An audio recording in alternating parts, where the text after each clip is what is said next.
Assalamualaikum warahmatullahi wabarakatuh.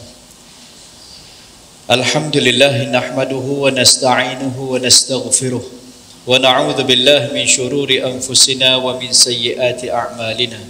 May yahdihillahu fala mudilla lahu wa may yudlil fala hadiya lahu. Wa nashhadu an la ilaha illallah wa nashhadu anna sayyidana wa habibana wa qurrata a'yunina Muhammad Mustafa sallallahu alaihi wasallam. Qala rabbi shrah li sadri wa yassir li amri wahlul 'uqdatam min lisani yafqahu qawli. Allahumma inni istawda'tuka ma qara'tuhu faradudhu ilayya 'inda hajati ilayhi. Rabbi yassir wa la tu'assir rabbi tammim bil khair. Rabbi yassir wa la tu'assir rabbi tammim bil khair.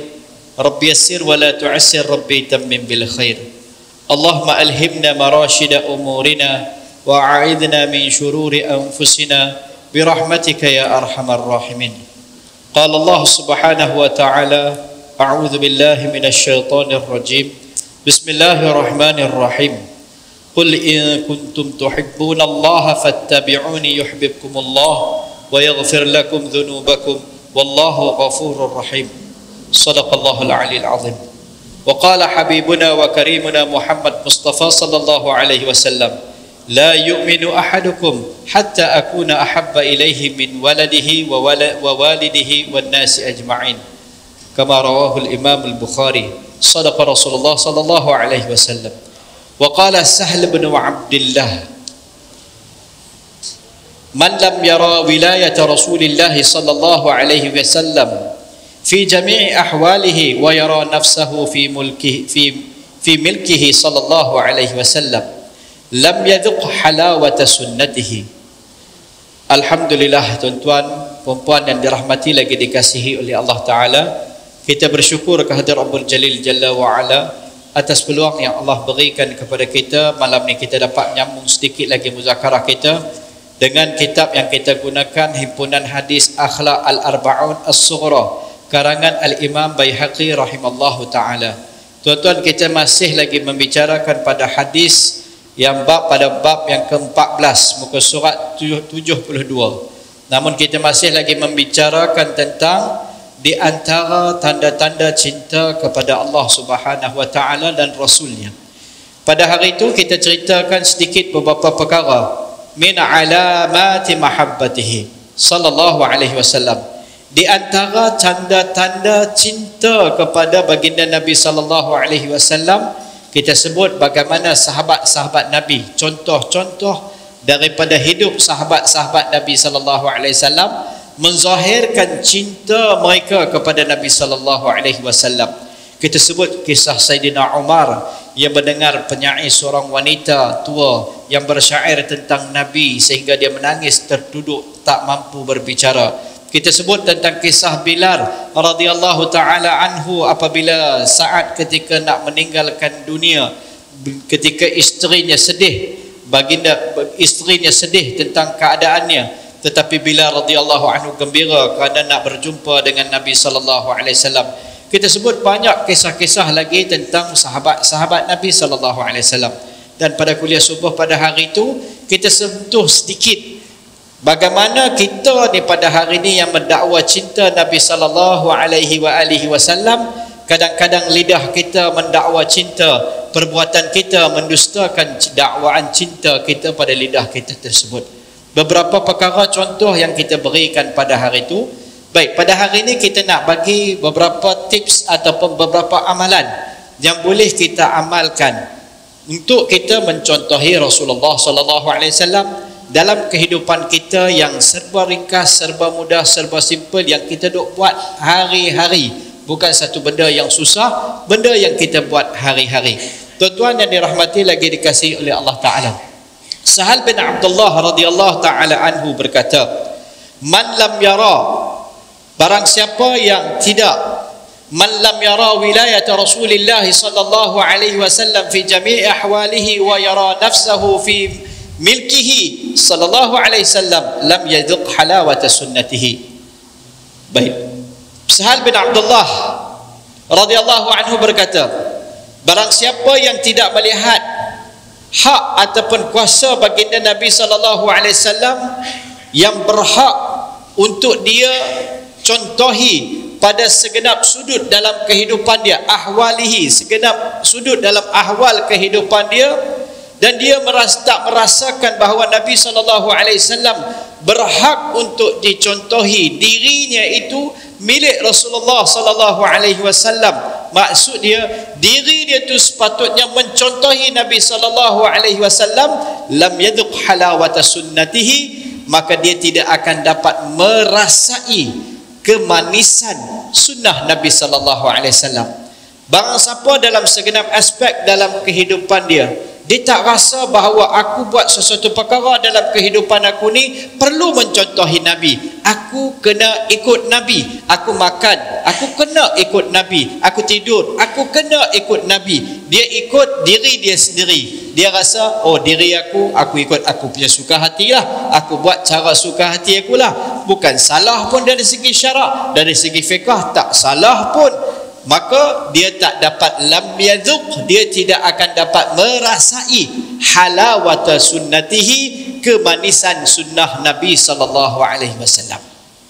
Tuan-tuan, diri kita ni nak mendapat ridha Allah, kasih Allah, cinta Allah, sayang Allah. Dalam ayat yang kita bacakan tadi, fattabi'uni, ikut aku, ikut Nabi, fi jami'i ahwalihi, pada semua keadaan dalam kehidupan kita. Tetapi kita katakan seperti Allah sebut dalam Quran, fattaqullaha mastata'tum, bertakwalah kepada Allah dalam keadaan kemampuan kamu. Takat mana kita boleh ikut Nabi dalam kehidupan kita? Setakat tu kita kena follow baginda Nabi SAW. Bukan pada perkara yang fardu tak ada bicara lagi lah, memang kita kena ikut. Dah, dalam perkara amalan sunnah Nabi SAW yang dihukumkan dari sudut fiqahnya sebagai sunat, buat dapat pahala, tinggal tak berdosa. Tetapi dengan mencontohi Nabi, walaupun hukum dia dari segi fiqh sunat, dia adalah sumber hidayah. Walaupun dari segi fiqh hukum dia adalah sunat dan tidak bersalah, tetapi bila kita beramal, kita mendapat ganjaran pahala. Sebagai contoh, dalam kuliah subuh kita pada hari itu, berapa tahun kita masuk ke tandas? Satu hari berapa kali kita masuk tandas? Ada orang yang masuk 3 kali tandas satu hari. Kita kali dengan 10 hari, kali dengan 1 minggu, kali dengan 1 bulan. Kita masuk dengan cara kita sendiri. Dia tak menjadi apa-apa pun. Dia lepas kita punya keperluan, habis, selesai ya. Tapi bila kita mencontohi Rasulullah SAW, dari masuk kaki sampai keluar balik, semua ganjaran pahala. Betapa ruginya kalau kita meninggalkan cara hidup Nabi SAW. Betapa ruginya. Tuan-tuan, kita bicara sunnah Nabi dalam ibadah. Kita bicara daripada takbiratul ihram sampai bagi salam. Kita bicara sunnah Nabi SAW dalam muasyarah, kehidupan bermasyarakat. Kita bicara tentang sunnah Nabi SAW dalam muamalat, perniagaan. Kita bicara sunnah Nabi SAW juga dalam adat kehidupan, budaya kehidupan kita seharian.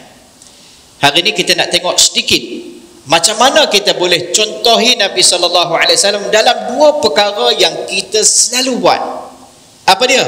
Tak boleh miss dia. Makan dan minum. Makan kalau tak ada, jam. Minum kalau tak ada, lagi jam. Tak ada makan boleh lagi, kalau tak ada minum, habis. Dah makan, dah minum, kena pergi tandas pula. Kalau tak pergi tandas, habis cerita. Kan? Minum, tak boleh pergi tandas. Yang mana yang dia kata hebat, tara mana pun, dia nanti sengap betul-betul lah. Tak boleh pergi tandas, masuk tak boleh keluar. Untuk salah seorang guru saya, Allah menyarhamhu, seorang guru saya pernah mengidap penyakit tu, kencing, tak boleh nak kencing, minum air. Saat lagi satu orang kata minum air apa, air nyok, dia pembalas air nyok. Minum air nyok, saat lagi tak boleh juga. Satu orang kata tak, bukan nyok yang biasa kuning, nyok yang biasa tu, yang kuning tu, kecil tu, nyok gading ke apa, yang tu pun dia minum. minum perut dia sampai kembung. Masa kami pergi ziarah dia, tak boleh buang air kecil. Dia punya sakit, ya Rabbi, saya tak rasa, tapi tengok dia tu pun kita boleh rasa. Kata dia tengah duk sakit, sepatah pun dia tak boleh cakap, air mata dia duk keluar. Sebab tu Sayyidina Umar radhiyallahu anhu, kita dengarkan kisah bila tengok satu orang yang penuh dengan penyakit kusta daripada tubuh dia, daripada kepala sampai kaki. Dia tanya kat satu orang, apa nikmat Allah ada kat kawan tu. Kawan yang dia ditanya tu kata, mana ada apa, tengok teruk dia. Dia kata, bukankah dia dapat buang air kecil dengan selesa? Tak boleh buang air kecil, tak boleh buang air besar, habis jam seumur hidup. Rupanya yang tu penikmat kadang-kadang kita terlepas pandang. Jadi hari ini ada kesempatan masa kita tengok tiga-tiga tu. Kalau tak ada kesempatan masa, kita tengok dua sunnah baginda Nabi SAW yang boleh kita praktikkan dalam kehidupan kita, yang kita memang lalui setiap hari kita buat perkara tersebut. Baik, antara perkara tersebut adalah sunnah dalam makan. Sunnah satu, dia ada makan cara sunnah. Kedua, topik yang baru-baru ni dipanaskan perbincangan dia, pemakanan cara sunnah. Yang ketiga, yang dikomersialkan, makanan-makanan sunnah. Makanan-makanan sunnah tu bagus dah kan, tapi dia makan tu tak cara sunnah. Kan? Baik, makanan-makanan sunnah tu bab kita tak mau sentuh. Kita nak sentuh lah ni, bagaimana cara makan secara sunnah baginda Nabi SAW. Sunnah tu apa dia? Tariqatun maslukatun fid din, jalan yang kita lalui dalam beramal dengan agama Allah Ta'ala ni. Macam mana nak beramal dalam agama Allah Subhanahu Ta'ala? Kita bicara tentang apa pada hari ini? Tentang perkara berkaitan dengan adat dalam kehidupan kita ni. Hukum dia apa dari sudut fiqah? Dari sudut fiqah, hukum dia adalah sunat. Sunat maksud dia macam mana? Buat dapat pahala, tak buat tak berdosa. Baik, habis kerana tu tak buat pun tak apalah. Tak buat memang tak ada apa, tapi tak akan melahirkan cinta, tak akan melahirkan ganjaran pahala dalam kerja buat kita sehari-hari. Dan dakwa cinta kita adalah dusta. Tuan-tuan, antara sunnah baginda Nabi SAW ketika makan, kita sebut pada hari itu, bukti kita cinta adalah iqtida. Yang pertama, kita follow Nabi. Bagaimana kita nak follow Nabi ketika makan? Sunnah Nabi yang pertama, hadis riwayat Imam Tirmizi rahimahullah ta'ala, baginda Nabi SAW akan membasuh tangan dan berkumur-kumur sebelum dan selepas nak makan. Kebiasaan Nabi sebelum makan dan selepas nak makan, Nabi SAW akan basuh tangan dan berkumur-kumur. Benda ni simple ya, tapi kita berapa ramai orang buat? Tak buat pun kadang kumur, basuh tangan dah lah kira kan. Dalam riwayat ni, hadis ni riwayat Imam Tirmizi. Imam Ahmad ketika mengambil riwayat ni mengatakan hukum dia adalah, lafaz hadis tu datang tawadda. Tawadda bermakna berwudu. Jadi mengikut Imam Ahmad, sunat sebelum makan berwudu. Tapi kita dalam mazhab kita memilih lafaz tu dari segi lughah, dari segi bahasa, maka kita mengatakan yang dimaksudkan di situ adalah membasuh tangan dan berkumur. Sunat sebelum makan basuh tangan dan kumur. Tapi hari ini berkat dengan Covid ni kan berkat Covid tu tak berkat. Dah kan, semua pakai basuh tangan, alhamdulillah kan. Sentuh apa pun basuh tangan. Jangan silap faham lah, Covid tu tak berkat. Yang tu musibah, yang tu ujian, ibtila daripada Allah Ta'ala. Tapi datang musibah, kita pula dapat follow sunnah, tapi tak ada niat, tak dapat pahala, rugi. Sebelum makan, Nabi SAW basuh tangan. Basuh tangan tu pun cara sunnah macam tu, basuh tangan. Hari ni kita diajak sikit tambah lagi kan. Dulu pun kita tak perasan macam tu. Kadang basuh tangan, basuh juga sekali imbas ya, selau. Tak amal pun yang betul. Sunnah tu cantik dah, tapi tak amalkan sunnah dengan cara sunnah. Baik, yang kedua, kumur mulut sebelum makan. Hadis riwayat Imam Tirmizi. Baginda Nabi makan sebelum makan dan selepas makan. Tuan-tuan, dalam ittiba' sunnah ni ada keindahan dia, husnul muasyarah. Bila kita sebelum makan kita kumuk mulut, kita dah bersihkan mulut kita, bersihkan tangan kita, kita basuh tangan. Lepas makan kita kumuk mulut, mungkin makan yang kita makan ni ada sisa-sisa yang terlekat di sana sini.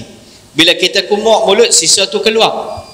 Lepas makan kadang-kadang bagui kita balun makanan yang berbau, tak payahlah kita sebut kan. Dengan kumuk mulut dia akan mengurangkan bau tu. Kita bercakap dengan orang selepas tu kan, dalam keadaan yang lebih baik. Ini hikmah yang tersembunyi dalam sunnah. Kalau kita tak amal, lepas makan kita pergi bagus dengan makanan. Ada makanan-makanan yang kita sendiri tahu lah kan, kena belacan bagus kan. Lepas tu bercakap, kadang setengah orang kan dia buat duk kali Allah, aku tak boleh pergi dah ni kan. Budu ke cencaluk ke, kena bagus yang sedap kan. Ada setengah orang tak boleh tahan dengan bau durian. Ada orang dia tak ada husnul muasyarah dalam bab ni, dia dah makan durian, lepas tu dia pergi belahak depan muka orang pula. Jom pagi depan itu musang king, itu dia kata aku nampak hang ni kan, macam musang ni nak bagi supaya nampak. Husnul muasyarah tak ada, keindahan dalam pergaulan. Baik, antara dalam sunnah Nabi SAW ketika makan hendaklah berniat bahawa aku makan ni untuk memberi kekuatan untuk beribadah. Ni pahala niat, dipetik dalam kitab At-Targhib Allamah Mundhiri rahimahullah ta'ala. Kita makan, kalau kita niat, aku makan yang nak menguatkan diri aku, nak mengerjakan ibadah, tu pahala kering.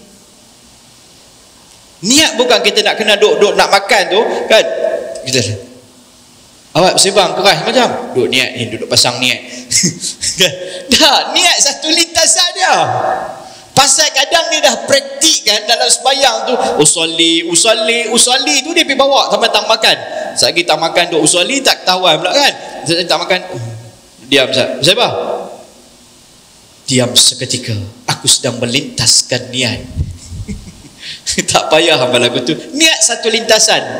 Lepas kuliah ni kita nak pergi kena makan, contohlah nak kena cak kuih tiaw ke apa, kita dia macam mana kita lintahkan dalam hati saja. Lepas habis kuliah aku nak pergi makan cak kuih tiaw kerana perut aku lapar. Kita tak susun lagu tu, dia satu lintasan je. Lepas ni kena cak kuih tiaw sempoi. Macam itulah niat kita, niat ni nak menguatkan diri untuk mengerjakan ibadah. Ini pahala kering antara sunnah Nabi SAW dalam makan. Baik, Nabi SAW pernah mendorong orang ramai. Antara sunnah Nabi SAW yang ketiga, baginda Nabi SAW melarang untuk jangan makan terlalu banyak.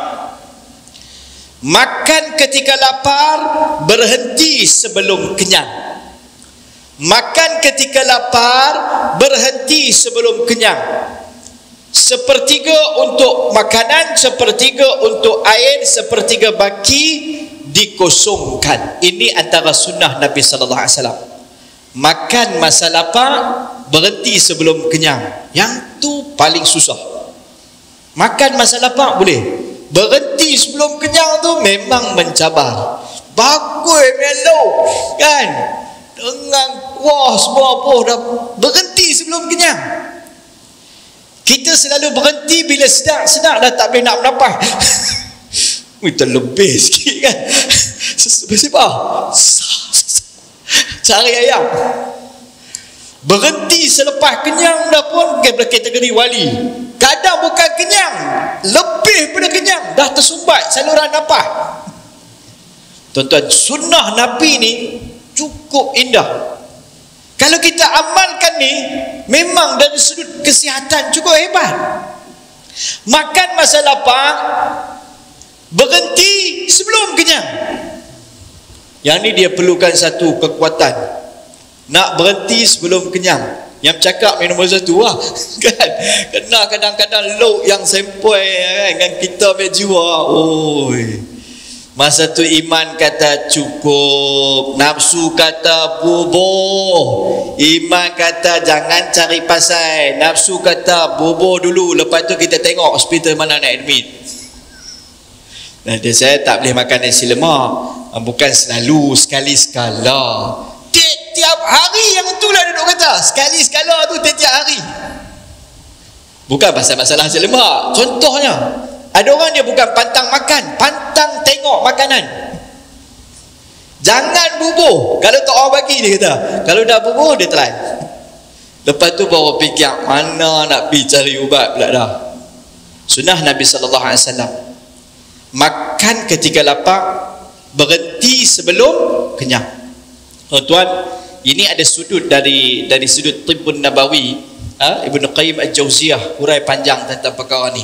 Tapi masa tak mencukupi. Kalau kita sentuh sudut tebiyah ni, saya kita lepas nak pergi habis ni. Nampak masa pun dia tahan laju terus jalan. Tapi ringkasnya, ianya adalah sangat baik untuk kesihatan perut kita.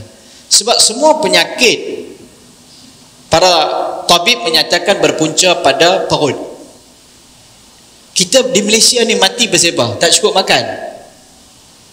Terlebih makan. Makan yang tak patut makan. Dah tak tahu kata tak boleh makan gula, tapi dia telan juga. Kita bukan masalah tak cukup makanan, terlebih makanan, silap makan. Benda yang tak boleh makan dan kita makan. Itu yang berlaku. Sunnah Nabi SAW memerhatikan perkara ni. Baik. Antara sunnah Nabi SAW adalah baginda Nabi SAW tidak pernah makan sehingga kenyang. Tak ada dalam kebiasaan Nabi SAW. Baik. Perkara yang keempat, hendaklah makan dengan tangan kanan. Begitu juga apabila mengambil makanan atau memberi makanan kepada seseorang, hendaklah menggunakan tangan kanan. Hadis riwayat Ibnu Majah. Saya tak baca matan sebab nanti panjang. Baik. Hadis riwayat Imam Ibnu Majah. Sunnah dalam makan, guna tangan kanan. Kalau begitu nak ambil makanan macam mana? Guna tangan kanan. Nak bagi makanan seseorang macam mana? Gunakan tangan kanan. Kerana tangan kanan, kerana tu gunakanlah tangan kanan. Kerana ada dalam sebuah hadis Nabi SAW, syaitan menggunakan tangan kiri. Kerana tu guna tangan kanan. Baik, saya nak makan, tengah makan, pergi rumah kenduri. Macam mana nak pakai tangan kanan? Duduk tengah makan, tiba-tiba nak tambah low. Takkan dengan nasi sekali saya nak pergi pegang. Macam mana? Yang terbaiknya sisip tangan dulu. Sisip tangan dulu, kita pegang dengan hujung. Kita pegang dengan hujung. Kalau kita benar-benar nak amalkan hadis ni. Dek, kalau saya pakai tangan kiri salah? Tak salah. Cuma bagi orang yang mencintai sunnah ni, dia nak follow exactly macam tu. Kalau dia nak amalkan macam tu, macam mana? Dia boleh pegang tangan macam ni. Setelah dia sisip jari dia. Kerana Nabi larang guna tangan kiri. Tetapi harus dah cedok lauk, bukan makan. Cedok lauk ya, harus dah, harus. Baik. Ambil, makan, bagi ke orang, gunakan dengan tangan kanan. Antara sunnah juga makan pada hari itu kita sebut makanan baginda Nabi SAW makan berjemaah bersama. Tidak pernah baginda Nabi makan berseorangan. Hadis riwayat Imam Abu Daud. Kebiasaan Nabi makan berjemaah. Dalam sepotong hadis Nabi SAW menyebut, lebih ramai orang yang makan bersama bermakna lebih banyak keberkatan dan rahmat. Hadis ini dipetik daripada kitab Mishkatul Masabih.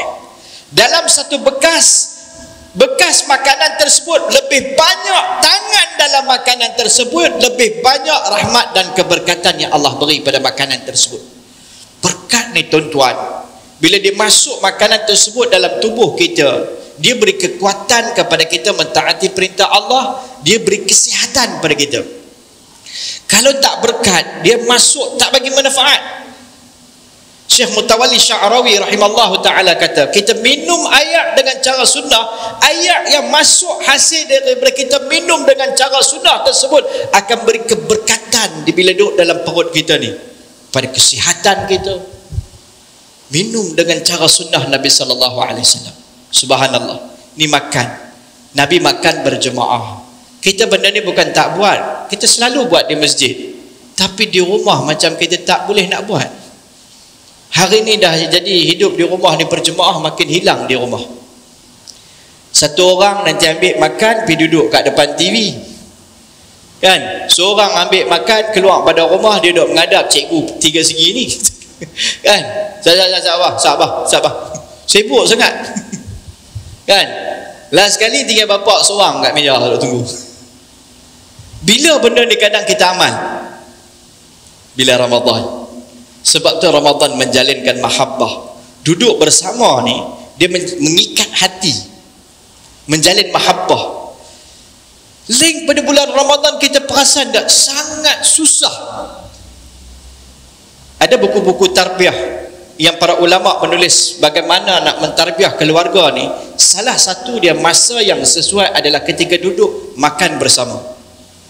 Yang ni pada hari ni dah jadi satu perkara yang susah dah nak amalkan. Nak kena tunggu Ramadan baru boleh buat. Terbaik tuan-tuan, cuba duduk makan bersama. Duduk dengan keluarga. Masa makan bersama tu kita sampaikan nasihat secara tak formal. Dengar betul-betul nasihat, bukan beletiak. Beletiak kalau budak remaja dia nanti melewat, nanti nak duduk. Mari duduk nak makan bersama-sama. Itulah hang awak nak tamu nak betul perangai dua lagu ni, dia nanti berjalan assalamualaikum tak duduk dah. Bila kita makan tu ada pautan hati bila duduk makan bersama. Dijalin mahabbah, hubungan kasih sayang. Masa tu kita cakap 2-3 perkara. 2-3 perkara dengan lemah lembut, dia menyentuh. Hebat tuan-tuan. Dan benda ni kita perasan tak, satu masa dulu benda ni dia ambil berat. Tapi kerana hari ni kita punya kesibukan telah membuatkan kita kehilangan. Tuan-tuan, kehilangan lebih menyakitkan daripada tak pernah memiliki. Kalau tak pernah ada dalam budaya kita, lain cerita. Benda ni pernah ada dan kita hilang pada hari ini. Ibu bapa mula mengadu anak-anak hilang daripada rumah. Kita tak pernah fikir kadang-kadang apa usaha kita nak buat ni, nak satukan keluarga. Sekurang-kurangnya kita satukan dalam makan ni. Kalau 2-3 orang bergaduh, nak bagi satukan macam mana? Buat makan. Makan dia bertimai. Dalam masjid kalau ada masalah, buat kenduri. Buat kenduri semua mai. Kuliah belum tentu lagi. Kenduri lagi insya-Allah. Buat kenduri yang sempoi-sempoi semua dia favorite, semua boleh jalan mai. Makan dia boleh menyatukan. Kenduri ni menyatukan. Di dalam rumah kita boleh buat. Kenduri makan sekali-sekala, makan yang favorite. Buat satu hari yang walaupun anak-anak duduk merata, satu hari yang mana kita boleh berkumpul makan bersama. Ni kadang nak kena tunggu raya baru nak makan bersama. Tentukan hari Jumaat ke hari Sabtu, semua orang boleh duduk makan bersama. Kita yang ada dalam rumah ni, tak boleh ke satu masa untuk kita duduk makan bersama? Apa yang buat sibuk sangat untuk kita? Nabi sebut menjalin keberkatan. Keberkatan ni apa dia? Khairum minallah. Dalam kitab Jazaa'ul A'mal, Allamah Ashraf Al-Tanawi rahimahullah ta'ala menafsirkan keberkatan al-khair minallah, kebaikan yang datang pada Allah. Allah sendiri bagi. Keberkatan bila ada pada usia, membuatkan satu orang tu makin panjang usia dia, makin dia taat pada perintah Allah, makin dekat dengan syurga.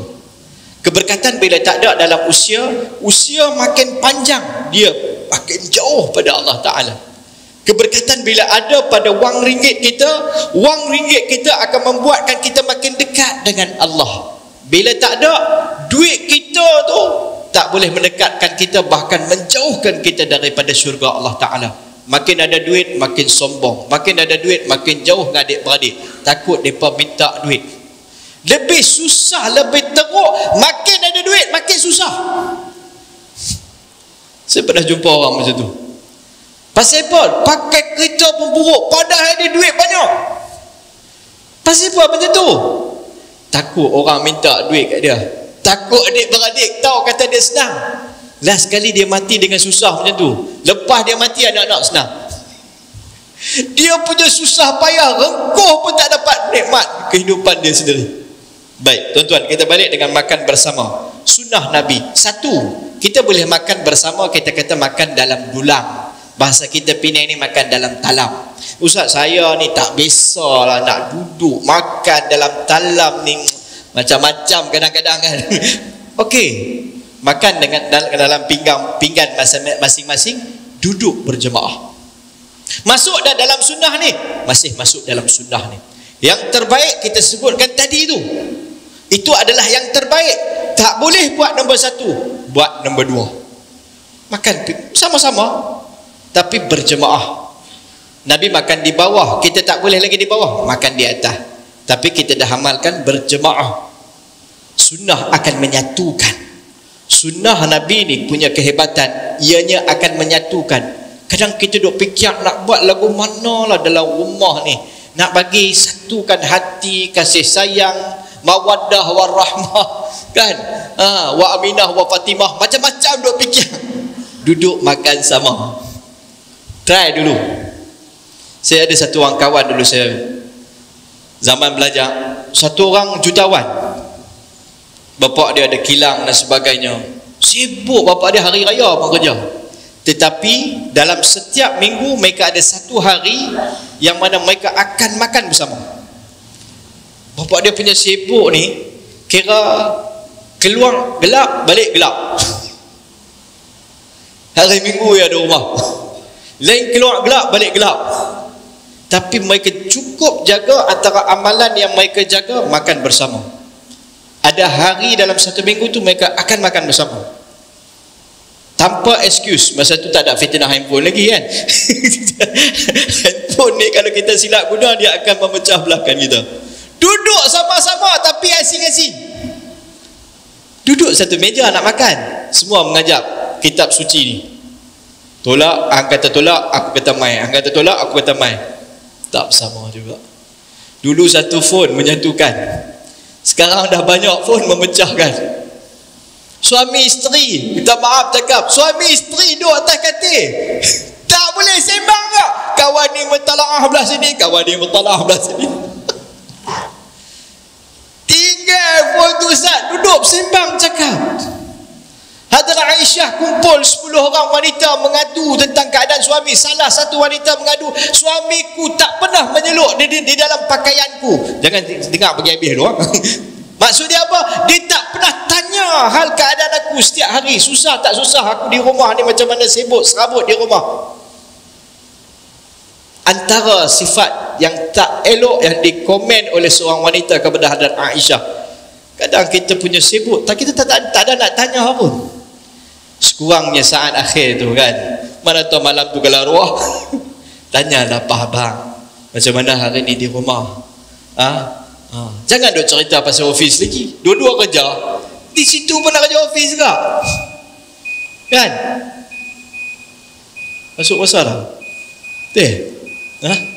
Kena berhenti lah. Macam mana? Boleh sikit baik sikit lagi tuan-tuan. Dia macam di tengah-tengah highway ni. Baik. Jadi makan bersama kita boleh amalkan. Ini antara sunnah Nabi sallallahu alaihi wasallam. Baik, dalam semua keadaan, hadis riwayat Imam Malik, dalam semua keadaan pun kita hendaklah berpuas hati dan rela dengan semua jenis makanan yang kita dapat tanpa mengira jenis ataupun jumlah makanan tersebut. Kita hendaklah bersyukur dan menganggap ianya sebagai satu nikmat pada Allah. Ini hati. Syukur formula bahagia. Jumpa dalam rumah, jangan komplain. Ma'aba ta'aman qattu. Sifat perangai Nabi tak pernah aibkan makanan langsung. Tak pernah. Inishtaha akala wa illa taraka. Nabi suka, Nabi makan. Tak suka, Nabi bangun. Yang ni kan, ni sup kan ni. Kadang dia tak garang tau, dia lembut tapi menyakitkan. Sayang masak apa ni? Sup abang. Tak, abang saja nak tanya, boleh ambil wuduk tak ni? Rawat tu punya temperature kan, kedai mamak ada kat depan tu kan. Dia keluar lah ceramah TV 9. Lembut ya, tapi boleh bagi sikit jiwa. Malam kau tu tak tidur. Dia tanya boleh ambil sup dah. Sup tu boleh ambil wuduk dah. Ini masuk dah dalam hadis ni. Masuk. Yang ni bila masuk tau, pi rumah kenduri. Allah, rumah kenduri ni pi balik berlungut-lungut dosa kadang. Siapa masak? Oi. Apa dia bagi? Partu sebiji-sebiji, dia pula tambah mengumpat. Ini istaha akalah, suka makan, tak suka belah. Bahasa terjemah bahasa kita lah, taraka, angkat kaki jalan apa. Habis itu dah depa tanya mak, kita bukan pandai nak komen-komen. Boleh lah, cukup lah. Dah lah, boleh lah, tapi tak tahu lah, susah lah nak cerita. Aku bukan nak kata kan, boleh lah, tapi memang teruk lah. Depan tu cantik dah, belakang tu last corner dia bagi, memang teruk lah. Kira tak boleh masuk mulut lah. Sikit je kalimah tu, tak boleh masuk mulut, mana apa? Tukang masak ni kira tak ada bintang langsung, tak guna. Ini Penang punya skill bahasa kan. Orang Penang dia mengetahui, menjiwai kalimah-kalimah tu kan. Sebab lidah Penang memang lidah cerewet nombor 1 dalam Malaysia. Kita susah nak pergi duduk luar. Sebab lidah duk makan macam ni, dia pergi duduk luar, Allah agam satu lori kalimah tu. Sikit punya dahsyat kan tu. Nak bagi tahu apa, garam lebih sikit, tapi dia sebut lagu mana? Garam satu lori, sakit jiwa tu. Nabi punya akhlak ma'a bata'aman. Kita kadang di luar ni kita jadi soleh, di rumah ni kita jadi koleh. Bini kita kira, kalau kita ingat-ingat kadang-kadang, bila last kali aku puji masakan dia? Oi, hari ni masak sedap, bagus lah kan. Tapi mak aku punya masak sempoi lagi. Dalam puji-puji dia keren ikut atas. Bukan nak kata lah, masakan ibu dah terbaik lah dalam dunia. Pesepot, baik duk diam tak payah puji. Nak compare, memanglah siapa pun kan, dia dah makan biasa dengan masakan. Benda sedap ni benda yang sangat subjektif, semua orang berbeza. Ada orang yang suka pedas lebih, ada orang tak suka pedas. Suka makan, tak suka tinggal. Ini akhlak Nabi sallallahu alaihi wasallam berkaitan dengan makan. Syukur. Formula untuk bahagia adalah syukur. Baik, hendaklah 3 cara duduk Nabi sallallahu alaihi wasallam. Ini kalau buat kalau lagi cantik kan. Nabi SAW ketika makan, baginda Nabi SAW tidak pernah makan di atas meja. Maksudnya bukan duduk atas meja. Nabi tak makan duduk di atas meja. Nabi biasa makan di rumah, makan di bawah. Jadi yang terbaik, kita memang dah ada meja. Meja makan rumah kita harga 5,000. Takkan nak tinggal kot. Tak apa, makan. Tentukanlah satu hari kita dapat pujuk ahli keluarga kita, anak isteri kita duduk makan di bawah. Pasal apa? Sekurang-kurang kita dapat ajak mereka, yang ni cara makan Nabi. Cara makan Nabi SAW, Nabi duduk, kaki kanan ditegakkan, kaki kiri duduk di bawah. Nak tunjuk ke? Saya rasa macam tak puas. Boleh tak tunjuk? Kalau tuan-tuan amal, saya dapat pahala, dosa banyak ni. Baik, ini tengok contoh sunnah Nabi makan. Ada 3 cara. Satu yang macam ni. Kita yang perut maju ke depan ni susah sikit. Kan? Ini cara sunnah Nabi.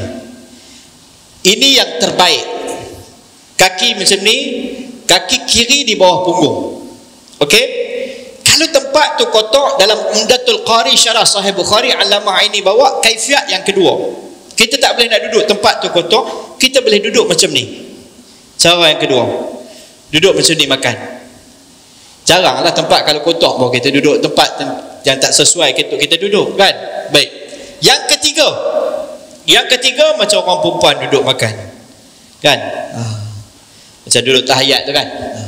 Ini cara ketiga. Ini cara yang baik untuk orang perempuan. Orang perempuan kalau duduk di kalangan keluarga perempuan dengan perempuan, sesuai dia duduk macam tadi. Kan? Tapi ada situasi orang perempuan kurang cantik duduk macam ni. Kan? Kalau orang luar pun ada, dia duduk macam ni. Ini cara yang ketiga. Kita ulang. Tadi yang pertama macam ni.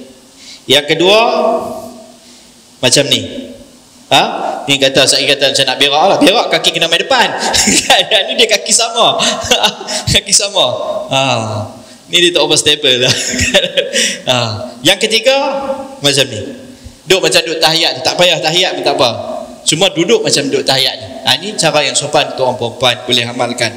Boleh tak? Baik. Rujukan dia boleh tengok dalam Umdatul Qari, syarah bagi Sahih Bukhari, karangan Allamah Aini rahimahullah taala. Nabi SAW tidak pernah bersandar ketika makan. Itu lagak orang sombong ketika makan. Masa makan duduk bersandar tepi mana-mana, dinding ke apa kan, duduk bersandar, tambah angkat kaki pula. Dah lah pakai kain angkat kaki. Itu cara lagak orang sombong. Yang terbaik jangan lagu tu. Dah kita sakit, yang tu lain cerita kan. Orang sakit pinggang ke apa, apa sadar sombong mah. Nanti siap dulu. Yang ni duk cerita untuk kita amal, bukan duk pergi ukur orang. Kawan tu duk sakit pinggang, tak boleh sandar kalau usah lagi arwah tengah makan. Kan? Baik, antara sunnah baginda Nabi SAW. Baik, hadis Imam Darimi rahimahullah taala, Nabi menggalakkan kalau kita makan di tempat luang, kita kadang safar pi mana-mana kan, pi bersiar dan sebagainya, kita makan pakai kasut, baik kita buka kasut. Hadis riwayat Imam Darimi rahimahullah taala. Hadis riwayat Imam Muslim, antara sunnah bila kita makan berjemaah, yang ni kita amalkan perkara ni penting. Kalau dalam jemaah kita tu ada orang yang paling alim ataupun paling tua, sunnah kita dahulukan mereka. Sekali Nabi tengah duk makan, ada budak-budak, ada macam-macam orang. Nabi SAW tegur satu orang yang bagi makanan kepada belah kanan atau belah kiri. Nabi kata, kabir, kabir, bagi yang lebih besar dulu, yang lebih tua dulu, ataupun yang lebih alim. Dalam majlis kita ada orang alim, ada ustaz-ustaz. Sunnah kita pelawar ustaz tu makan dulu, silakan ustaz. Ada orang tua, sunnah kita suruh orang tua makan dulu. Yang ni tuan-tuan dulu ada, lah ni dia dah pupus. Dalam rumah anak makan dulu clear, bapak tak nak makan. Sebab tu hari tu saya sebut, kadang kita mengajar anak kita jadi biadab. Minta maaf cakap, kerana kita tak mengajar kemuliaan rijal dalam lelaki yang jadi ketua dalam rumah kita. Kita tak meletakkan dia di tempat dia.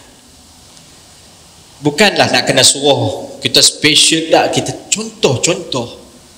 Satu orang ketua keluarga, sediakan tempat yang khusus dalam rumah kita. Apa salahnya? Maksud dia nak duduk makan, ada kursi untuk ayah, ada cawan untuk ayah. Kita mengajak pada anak kita jangan biadab sampai mati. Ni ketua keluarga. Esok ayah ni bila dia tua, dia orang tua, dia nak dia dirujuk, dia akan rasa sangat dihargai. Tapi kita terlepas dars pelajaran ni di depan, esok orang tua ni akan disisihkan.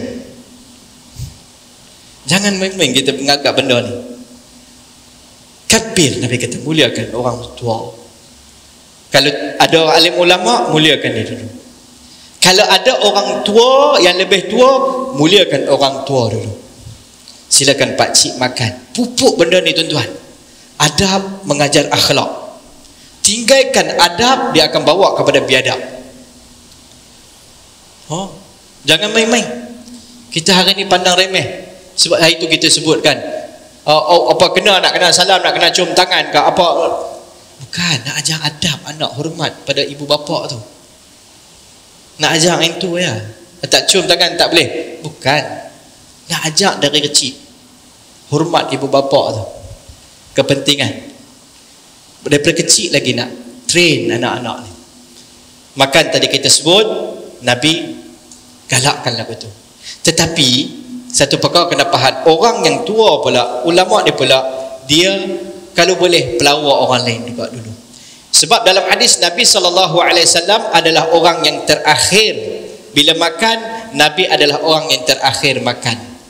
Walaupun Nabi suruh muliakan ulama ataupun muliakan orang yang lebih tua dalam makna kabir tadi, tetapi Nabi adalah yang paling mulia. Nabi akan biasakan makan yang terakhir. Itu tawadhu Rasulullah sallallahu alaihi wasallam. Baik, satu lagi hadis menyebut yamin, belah kanan.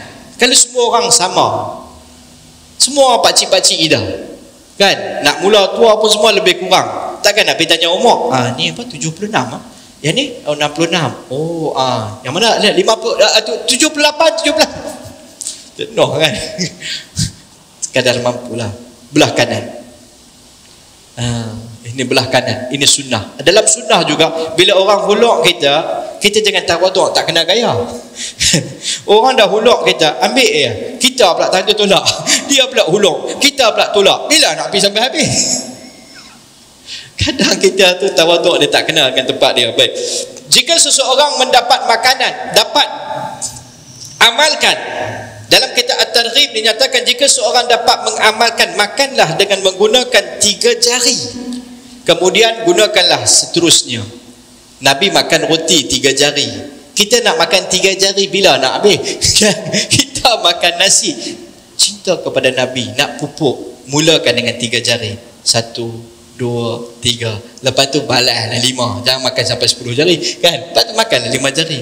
Tapi kenapa ni? Nak train mencintai sunnah Nabi sallallahu alaihi wasallam. Baik, antara dia bila nak makan baca bismillah. Satu hari satu orang budak duduk nak makan, Nabi tegur adab makan. Ya ulam semillah. Wahai anak kecil, bila nak makan tangan dia pergi sana, pergi sini dalam talam. Nabi kata, ya ulam, wahai budak kecil, baca bismillah dulu, semillah. Akhlak Nabi. Nabi tak raya, oi, akal dah. Kita kadang minta maaf lah bercakap lah. Budak-budak main masjid, mereka main memang nak makan pun. Bukan nak main juga kuliah hari tu kenduri, kan? Memang mereka tu memang makan.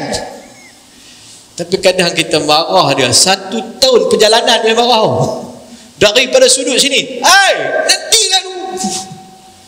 Oh, budak-budak ni pun ni ada yang muka tu tuan-tuan. Saya buka madrasah tahfiz, tahu lah cerita dia. Kadang-kadang budak-budak mengadu. Malu dia tu. Ada budak yang menangis kerana maruah. Padahal kita kata, lah, hang ni umur berapa? Baru 11 tahun pun fikir maruah. Ya. Tak semua budak jenis kakak kasar macam ni. Ada setengah budak yang lembut, tersentuh. Macam kita juga. Kita marah dia sekali, dah generasi kita nak habis. Mereka ni nak ganti. Kita marah dia sekali, dia pula kata, aku talakkan masjid ni talak 3. Hilang satu warisan pula, kan? Rugi. Kan? Rugi pula kita. Jadi tuan-tuan, sunnah Nabi. Dia sebenarnya dalam bab ni, dia ada banyak lagi perkara dalam bab ni. Tapi duk tengok masa tu, macam nak hambat pun tak dan. Macam mana Nabi raikan budak-budak makan. Indah, cantik. Nabi raikan budak-budak bila makan. Nabi sebut samillah, baca bismillah. Wa qul mimma yalik. Makan yang apa yang ada di depan. Jangan kalut pergi sana, kalut pergi sini. Makan apa yang di depan. Adab Nabi. Ajaib tuan-tuan. Bila kita follow Rasulullah sallallahu alaihi wasallam, tak ada orang akan lari pada kita. Orang akan mendekati kita. Bila kita follow Nabi sallallahu alaihi wasallam, kita tak payah paksa orang hormati kita. Kehormatan tu akan datang dengan sendiri. Orang macam-macam tak mau hormat, kawan ni pun terpaksa hormat. Tengok dia. Kehebatan dalam sunnah. Sunnah menyatukan. Kita jangan gunakan hari ini dengan nama sunnah untuk kita memecah belahkan umat pada hari ini. Semoga sedikit sebanyak yang sempat kita kongsikan pada hari ini. Ada kesempatan lagi kita akan sambung semula insya-Allah. Allah berikan pada saya dan kita sama-sama taufik untuk kita dapat beramal dan kita sebarkan sejauh mungkin. Setelah kita pasti apa yang kita faham itu benar, kita sebarkan sejauh mungkin. Kita mohon kepada Allah keikhlasan dalam mendengar, keikhlasan dalam menyampaikan, keikhlasan dalam beramal. Semoga kita sama-sama dapat mencapai ridha Allah Subhanahu wa taala. Wallahu subhanahu wa ta'ala a'lam. Allahumma lakal hamdu kulluhu wa lakal syukru kulluhu ya rabbal alamin. Allahumma salli wa sallim ala habibina wa qurrati a'yunina Muhammad Mustafa sallallahu alaihi wasallam. Rabbana zalamna anfusana wa illam taghfir lana wa tarhamna lanakunanna minal khasirin. Allahumma atina anfusana taqwaha fa anta khairu man zakkaha أنت وليها ومولاها. اللهم أصلح شأننا كلها يا رب العالمين. اللهم وفقنا لما تحبه وترضاه. اللهم ارحمنا بترك المعاصي أبدا ما أبقيتنا يا رب العالمين. اللهم ارزقنا محبتك ومحبة رسولك صلى الله عليه وسلم. صلى الله على آل محمد. سبحان ربك رب العزة عما يصفون وسلام على المرسلين والحمد لله رب العالمين. Taqabbalallahu minkum minna wa minkum taqabbal karim. Assalamualaikum warahmatullahi wabarakatuh. Sebarang salah silap dalam penyampaian saya mohon maaf pada tuan-tuan dan puan-puan, insya-Allah.